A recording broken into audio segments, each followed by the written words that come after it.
Okay, I'll call the meeting of the Green Bay Economic Development Authority to order. Roll call, Sikich is here, Alderman Dwayne. Present. Phil Hilgenberg. Here. Mike Borley. Here. Eric Genrick and Mike Vogel are excused. Is there a motion to approve the agenda? Motion approved. Moved by Dwayne, is there a second? Second. Second by Hilgenberg, all in favor say aye. Aye. Carried. Item 3, is there a motion to approve the minutes from our November 11th, 2015 meeting? Yep. Motion. Moved by Borley, is there a second? Second. Second by Hilgenberg, all in favor say aye. Aye. Motion carried. Items for action. Request number 4, request by Alderman Moore to discuss and review development options for 418 and 420 North Monroe Avenue, parcels 11-91 and 11-92, the former Body Shop. The staff recommendation is to receive and place on file. Sure, so this is a request communicated by Alderman Moore. Tonight with us is Mark Lyons, one of our planners. Just had him take a look through, and I just want him to talk about just kind of the situation, where it is and what opportunities might be there, and then if we want to have some conversation about that, and then basically how we're going to move forward from this. So talk a little bit about what we got. So the planning department took a quick look at the site. It's looking at the southeast corner of Main and Monroe, just up the street here. It's 2 small parcels. Parcel 1 is 0.257 acres. Parcel 2, 0.047. Parcel 2 is just that little northeast corner there. It's a relatively small site. It's the site of the old Body Shop, which was torn down and is presently a parking lot owned by the city. Presently, it's Zone D1 in the downtown district. Comp plan in that area, and both the comp plan and the authenticity plan both call for that as kind of a mixed-use development area, office, retail, residential uses. So this is the comp plan. Pretty much the entire area is the mixed-use development area that is for downtown. Next one. Like I said, this is just the zoning map showing. Right now we're D1. We've got some D2 across the street, a little bit of commercial to the east. So you see, we already have a mixed-use development. Right now to the west, across Monroe Street, we have apartments. To the north side, we have some retail and almost semi-industrial uses with the old Green Bay welding facility. Right at the northwest corner of the site, or the southeast corner of Main and Monroe, is a large 2-sided billboard. So the city does not own all the way right tight to the corner. They own behind it. Next one, Kevin. This is a copy of the authenticity plan, which is the governing comp plan and corridor plan for the area. This site is located again at the southeast corner of Main and Monroe. Authenticity plan calls for the same thing, that mixed-use type of development.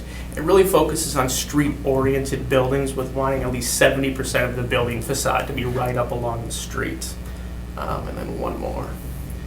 And then, not the greatest photo, it was a little sunny out there when I went out this morning, but this photo shows the main hindrance of the site, and it is that billboard right on the corner. Being a predominant corner in the corridor plan, this is really where we want a street-oriented building to help establish that node, centralizing that corridor on Monroe. When the planning staff looked at it, being a relatively small site, and the way both the downtown plan and the comp plan in general for this area want street-oriented buildings, without acquiring additional property, there's going to be some limited ability to redevelop the site as the city presently owns. Obviously, with the main parcel that would need to probably be acquired, if they could, would be the billboard site. When you look at a site of this nature, when you try to redevelop it, no matter what use we put in, we're probably looking at a parking issue in the current configuration of the small site. I guess that in the past, there's been some discussions with the printing shop to the east. They would maybe be considering, purchasing their property. So there may be some avenues there if additional property action could be made to redevelopment. But at the present time, it's just too small of a site. And with the billboard at the corner, you're really impeding what the goal of the comp plan and the authenticity plan is for that area. Right now, we're just renting parking spaces to turn it. Correct. Yeah. So we're generating some revenue. Not a lot, but No, but I mean, enough, I mean, when we took it off the tax rolls, we'd be substantiated with some sort of income to replace that. Who owns the billboard? Lamar, well, technically Beverly French. She still owns that piece? She still owns the billboard. But I mean, yeah, I mean, the parcel and the billboard that's on there. How long? Has she owned it? I mean, is there like, well, it wouldn't matter how long. Yeah, I mean, she's. The contract would. Yeah, leasing to herself, so, yeah, more or less. Okay.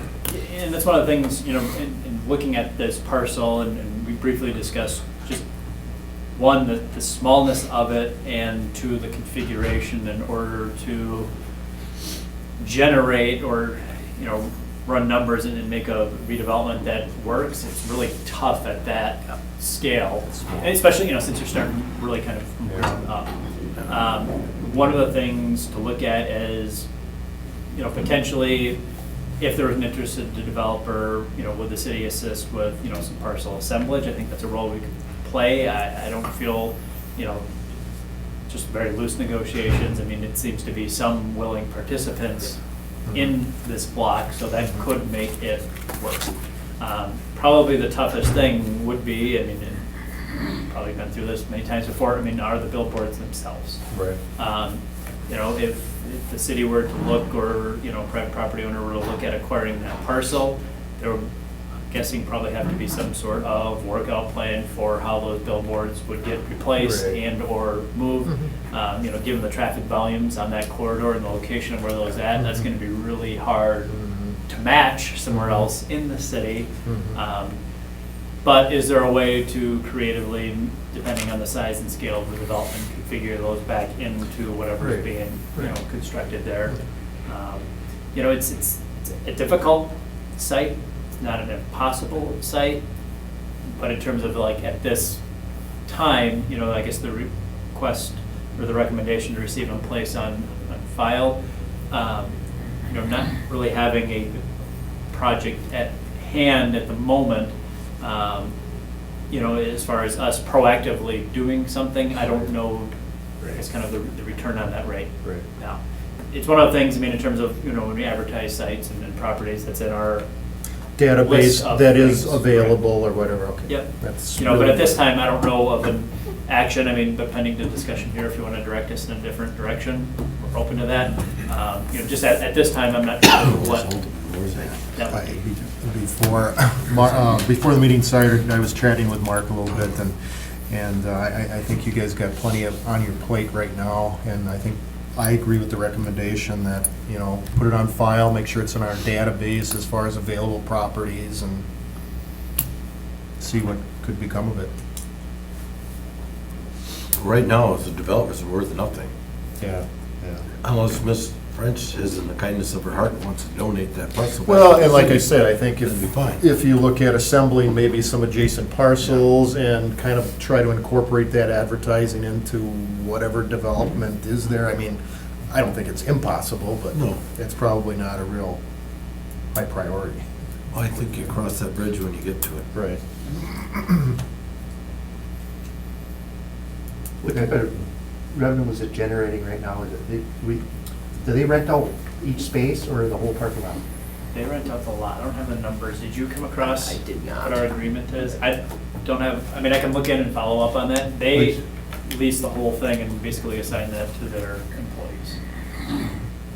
So it's generating some Could you revenue. get that by Yeah. council meeting? Sure. Yep, I can follow up on that for you.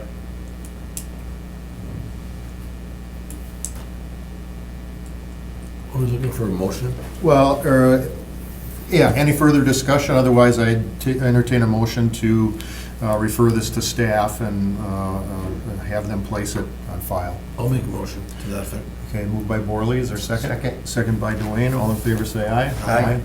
Carried. Very good. Thank you, Mark. Thank you. Thanks. Item 5, request by staff to create a Brownfields revolving loan fund advisory committee. Yeah, so in order to make our grant application more competitive for the Brownfields Revolving Loan Fund grant, it would be advised to create an advisory committee. If you notice there, the recommendation is to make that contingent on receipt of the grant. So we don't need to create that organization unless we get that grant, but I would like to be able to state in the application that we'd have that as an overseeing body. I think just like we have our revolving loan fund with the CDBG, it's important to have some constituents, some community organizations, some financial sector participants that can really help advise where those developments are So going. people from besides this committee would be on that? Yes, Okay. presumably. It could be made up of a couple of the members if they wanted to. I know we had started something. Yeah, we talked about Yeah, I'm interested, I'm on. yeah. Great. Aren't you on? I thought it was on, yeah. Yeah, and then Yeah. we just, It kind of died. It's informal, no, but you know the direction. Uh, No, go ahead. Schedule a meeting right after this one.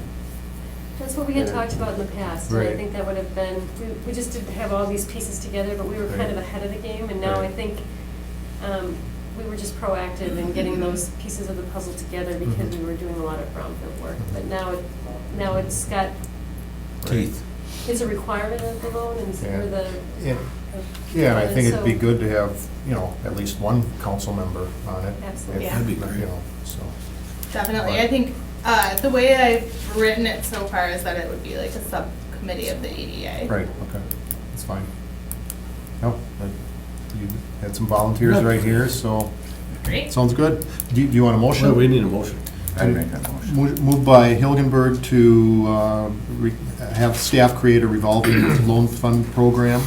Is there a second? Pardon me, a Brownfields revolving loan fund program. I'll second that. Seconded by Dwayne. All in favor, say aye. Aye. Carried. As long as it's an advisory committee. Yeah.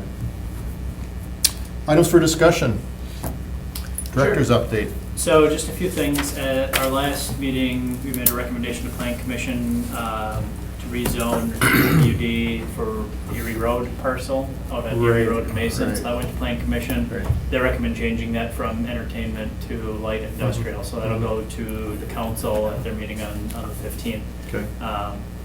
So with discussion, I mean, we've had it here, they had it there, that it supports, the Sure. future interest of that Sure. area being industrial.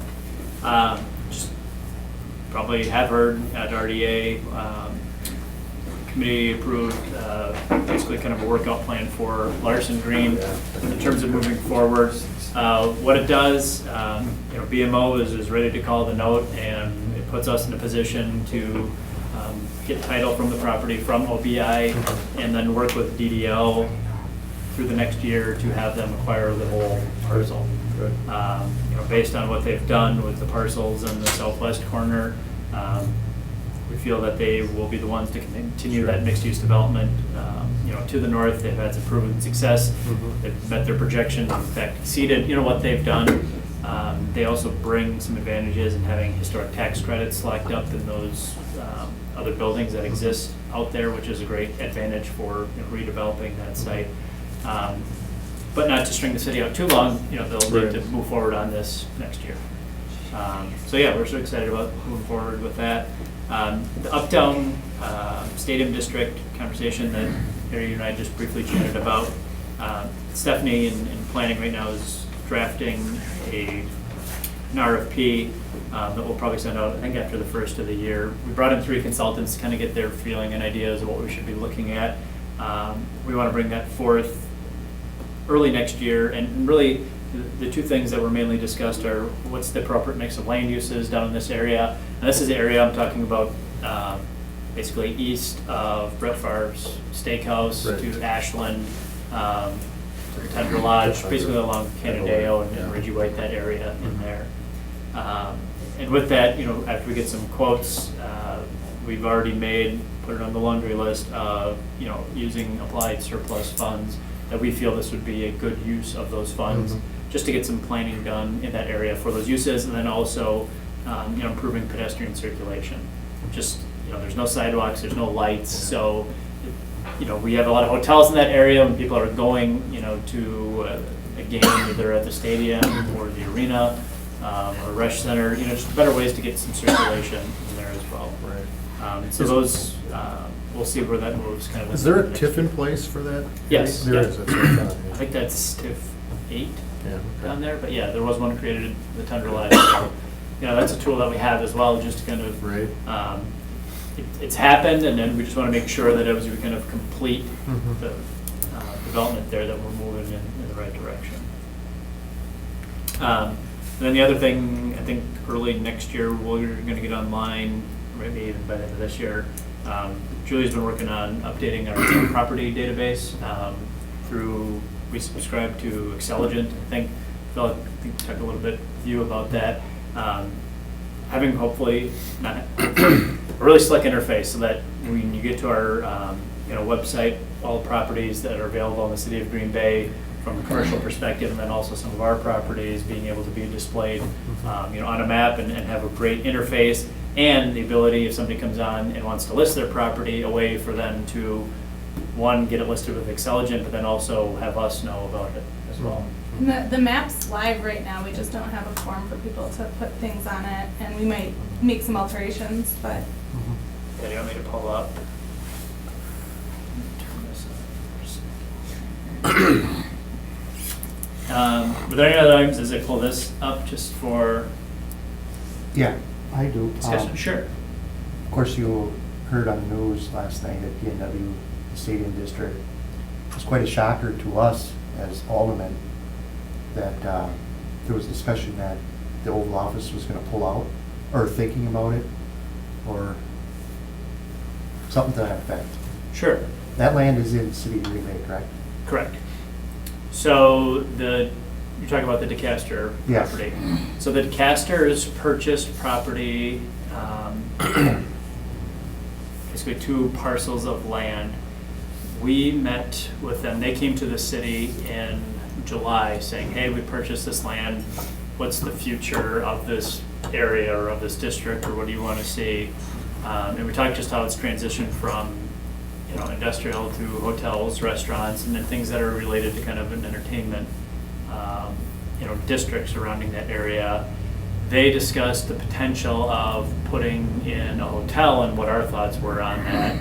We said that'd be something we support, the hotel that's there, and Staybridge Suites, and just, other potential hotels in the area, have been working. And with that, basically kind of left it at that. At that time, we kept the project confidential in terms of they were still trying to find a hotel year to, basically work with. But since that time, they have not submitted any plans or requested any permits. Reading the news last night, seeing that they talked about the hotel kind of gives me, all right, they're out publicly with it now. But I just going through checking with planning, they still have not submitted any plans or looked for any permits or approvals, for doing a hotel project. 30 million, that's like a 10-story, isn't it? It's a pretty substantial hotel. They didn't give any indication of like kind of what brand or whatever they were looking for when we talked with them. That'd be a pretty significant hotel. In terms of just that, when they talked about 150 to 200 rooms, that's a pretty sizable hotel. So yeah, it would be a pretty big project, but like you, that project was news to us in a sense. It was a as- shocker. as I don't well. know about the other aldermen out there. What's the capacity, or the current room survey in the area? Are we still at 60%, 65% Like occupancy? occupancy? Yeah, I don't have the latest projections on it. That's one of the things on my to-do list is meeting with the CVB and just kind of seeing where we're at in terms of fulfilling, I guess, where the market's at in terms of supply and demand for hotels. With the convention center online now, and some consistent events, throughout the city, it's stayed pretty strong. We've still had interest in hotel projects, and those that have come online have been successful. I don't know when the last kind of market check has been to kind of see where things have been at. There was the market check for the Edgewater Resources project, and we wanted to build a 16-story. And then we were doing the Northland Hotel at the same time, and the numbers weren't showing a need for it, but Right. that could change. And I think that's important to consider. It's the the overall number of rooms, and then also kind of like what price point and what class Location, yeah. that you're at, and location. I mean, all three of those can play a role. Speaking of that, do we have just a quick update on the Northland, where that is going? Do you know? I'm really hesitant to put a date. All I can say is that all the documents now have finally been approved by Okay. HUD. And that so long as nobody on the development side changes anything, we should see a closing very shortly. All right, so it's still moving forward. Oh, yeah, it just, I mean, it's, It takes time. we have, I mean, A lot of time. there, the best, It's so nice. you know, the I'm an best optimist. explanation of, there are 8 parties involved in Yeah, this, and yeah, 8, it's not to throw under the bus, but Yeah. 8 attorneys. Yeah. And so when one party changes terms, 7 other attorneys have to approve Approve it. it. And just, you know, the sheer physicality of all the paperwork involved and the checklist of, there's a closing checklist in terms of items that have to be done by closing. And I believe there's 209 items on that closing checklist. And I know, Phil, you operate in doing closings. I don't know how many have 209 items to get approved by 8 different parties, but, I mean, so things have been continuing to move. It just takes time to go through those documents. But nothing has shifted in terms of changing terms. HUD has approved everything, so basically now it's a matter of kind of mechanics and setting up how we're actually going to close this property. I ran into the folks from Northland at the TI event when they had the grand opening thing Yeah. for the city. And they were excited. They hope it's real close. Yeah. It is close. And once they close, they'll be ready to move and doing some demo. One of the things is they are going to, talk to them a little bit, work with Habitat Restore to salvage as much stuff as they can out of that. Sure. So that'll get put to reuse, which is a really good thing considering all that's invested in over there. All right, I'm trying to just quick pull up from Julia the map. Can I ask another question while you're doing that? Sure. I got a whole list, but I won't keep Sure. everybody. Back to brownfields, Mhm. i.e. properties such as the old Baytel on the north end of Adams, potentially a property that would qualify. That's the Royal Cleaners. No, because they're liable for the contamination, so they're not eligible for EPA funds. Okay. Any status on that property that you guys know of? Yeah, so I met with the DNR and talked to them about that site, and the property owners in the process of creating their pathways to closure plan, which is a plan for the necessary steps that they'll have to make to close on the property. And then after they do that, then the DNR will once again evaluate if they're ready to close. So it could be years before the property is ready for development, and any potential development on that property is going to require demolition. They said they don't have data to support it, but the contamination's leached into the concrete, so they strongly believe that it's also leached into the walls of the building. Oh, okay. So it's Having a done- pretty challenged site. Well, and now you've known, I've been involved with the automobile gallery and things like window glazing. We had to do a asbestos removal remediation. And so, and that was just a small piece versus what's across the street. But so that piece of property is hanging out to dry for a while. Yeah, unfortunately. I mean, we'd like to get it up and running again, but it's gonna require, I think, some negotiations on behalf of the property owner, because he sees value in the building when it really Okay. is very challenged. All right. We're gonna get taken to the dry cleaners on that. Yeah. Couldn't resist. Yeah. All right, so as you continue, one more, Scheller and Schumacher building. That's on the list for the RLF application, because it does support asbestos and lead paint inspection. Asbestos and lead paint abatement, so that's a potential site that we identified. So we Ju- fill out the application for the historic tax credits, and we have our application to the state on the Schauer and Schumacher building because of the pending letter of intent that was with that building.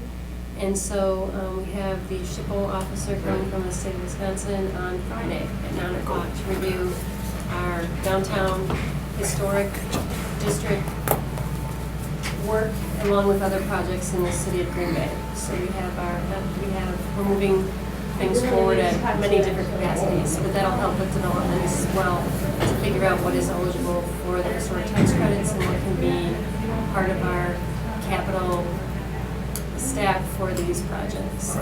Does that go all the way to the heel, Wendy? Or is there another parcel in between there? No, it abuts to the hill. It does. Yep. Those And buildings are. initiative one is for I record. spoke with them this morning, they're still moving forward. They have a lot of, I met with their architect and their developers. They are still working together and moving forward on their end. Okay. So very interested and still moving forward with their project. All right. Thanks. Yep, I talked to them this morning. All right, so this is how the interface will work. So on our website will be a map with available properties. There's also a link that you can click it in a full-size window just so you can zoom in, and I'm just going to do that because I think it's a little easier to navigate. One of the things that we worked on, and Xceligent was good to work with, is we wanted to make sure that properties we put on here, at least on our city website, were really in the city of Green Bay. Yeah. With some other services, okay, they say Green Bay as a mailing address, but it's Ashwaubenon, Alloway, Howard. So these properties, I believe now, correct? Yep. Have a shapefile, so it cuts out, so these are only in the city of Green Bay. So being able to go in and just see, what individual properties are out there, and then, as you zoom in, so 19 available in the downtown, and pulling through, and then being able to pull up and get information on, the specs and asking price and everything, in a very clean interface. And then also on here back in our site, we're going to have a section on here where, okay, I have property and I want to list it on here as well. That directs it to Xceligent and also kicks it back to us so we get some awareness of things that are also hitting the market. I don't know if there's anything else that you wanted to show in terms of like. I do want to point out there's definitely missing properties, Oh, I and was- that's yeah, I why we was need just to gonna add ask. more. Well, that one's sold. I'm looking That at the is district. sold out. So it's it's Xceligent's database, not the cities, and that's, I guess, one of the challenges with doing this. I think it's nice to have a service because otherwise we pretty much need a staff member intern constantly checking on available properties, and it helps us divide the labor a little bit. That being said, we want to put on the forms that we make sure that the properties that are missing are represented, if the property owner wants them to be. Sure they do. Yeah. For the listing agent. Cool. Sounds like it's a great tool, though. Yeah, and one of the things we look at too is just for us, we can pull some analytics from this and then just kind of get a sense of the market, and from it, it's easy for us to create sell sheets. When we have people come in, we can do our own and we have done our own, but sometimes the market changes fast and data becomes updated very quickly. We can also pull some basic demographic data, market data, from this property here. Get some info in terms of, all right, what's the neighborhood like, or potential consumers, and provide that really easily to a potential buyer. It's great. It's what we were looking for, right, guys? From a buyer or seller perspective, this is awesome. Hopefully, this will lead into also part of a restructure, and this is beyond our department, but of the whole website, the city website as well. But we just want to make sure that we're kind of at the forefront in terms of making it easy for individuals to find out what's opportunities are available in the city. Keep us updated, especially at East Mason Street. Yeah. Thanks, That's all I had everybody. in Thank the you. report. Yep. Okay, I'd entertain a motion to adjourn. Motion to adjourn? Moved by Dwayne, second. By Borley, all in favor say aye. Aye opposed, carried. Had to wait an hour and a half here. got another thing? Oh, you have Better time. make it up to you for all the Time to other go home and come back. downtime. Not gonna be. So Julie, that building's got to really basically, what you're saying, What was that? we know what this right now. That